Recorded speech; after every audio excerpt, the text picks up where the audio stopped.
អំពើល្អទាំងឡាយណាដែលយើងបានធ្វើយ៉ាងច្រើនទៅលើអ្នកដទៃទោះបីអ្នកដទៃគេមិនឲ្យតម្លៃយើងកុំស្ដាយអំពើល្អដែលជួយទៅលើមនុស្សខុសយ៉ាងណាក៏យើងបានធ្វើល្អ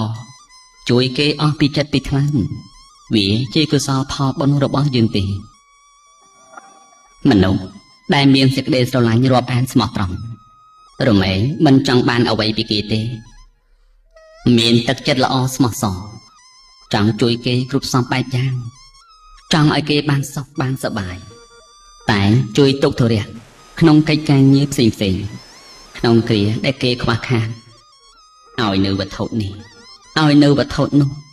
ជាថ្នូរនៃសេចក្តីស្រឡាញ់រាប់អានដែលខ្លួនមានចំពោះទៅលើអ្នកដទៃនិយាយដោយពាក្យល្អប្រកបទៅដោយសច្ចភាពទៀងត្រង់មនុស្សប្រភេទនេះបើរាប់អានអ្នកណាហើយរាប់អានស្រឡាញ់រហូតដល់អស់ជីវិត